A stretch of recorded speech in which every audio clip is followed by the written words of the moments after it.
রমজানে কোষ্ঠকাঠিন্য বা কনস্টিপেশন একটা খুব কমন সমস্যা। আমরা প্রচুর পেশেন্ট পাই রমজানে আমাদের কাছে আসেন যে, "ডাক্তার সাহেব এই মাসে তো বেশ কনস্টিপেশন হচ্ছে, কি করতে পারি?" এই মাসে কনস্টিপেশনটা এভয়েড করা আসলে বেশ সোজা। আমার মনে হয় আমরা যদি কিছু নিয়ম-কানুন মানি, তাহলে আর ডাক্তারের কাছে আলাদাভাবে যাওয়ার দরকার নেই। তো এই মাসে সবচেয়ে কমন যে সমস্যাটা হয় সেটা হচ্ছে পানি কম খাওয়া হয়। তো অনেকেই বলে যে, "ডাক্তার সাহেব পানি যে আমি ঠিকমতো খাচ্ছি কিনা এটা আমি বুঝতে পারছি না বা কতটুকু খেতে হবে সেটাও আমি জানি না।" তো আমি সাধারণত যেটা করি একটা ১ লিটারের পানির বোতল রাখি নিজের কাছে এবং এই পানিটা আমি ইফতার থেকে সেহরির মধ্যে শেষ করি। মাঝে, মাঝে চাহিদা বেশি থাকে হয়তো কোনোদিন এক্সারসাইজ বা একটু বেশি ঘামালাম।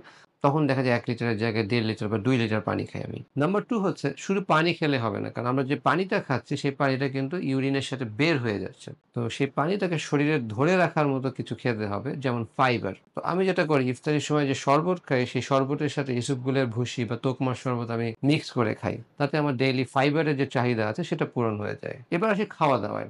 ইফতারিতে সাধারণত আমরা একটু অতিরিক্ত ভাজা পোড়া, তেল, চর্বি, মসল্লা এই টাইপের খাবার বেশি খাই।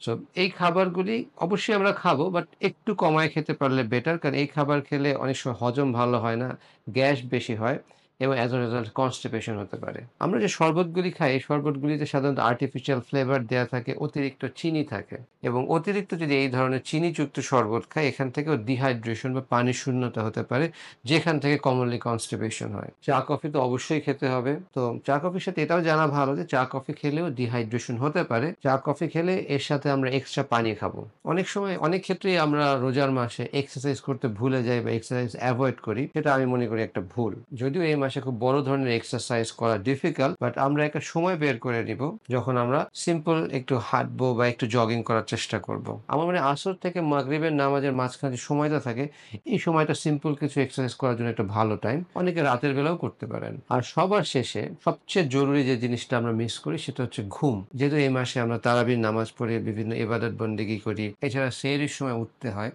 তাই আমরা চেষ্টা করব নরমালি আমরা যে সময় ঘুমাতে যাই তার এট লিস্ট ১ থেকে ১.৫ ঘন্টা আগে ঘুমাতে যাওয়ার। সো দ্যাট আমাদের রেগুলার যে ৭ ঘন্টার যে ঘুমটা দরকার সেটা যেন আমরা কমপ্লিট করতে পারি। তো আশা করি আজকের আলোচনায় কিছুটা হলেও উপকৃত হয়েছেন। সবাই ভালো থাকবেন, স্বাস্থ্যের দিকে খেয়াল রাখবেন। আসসালামু আলাইকুম।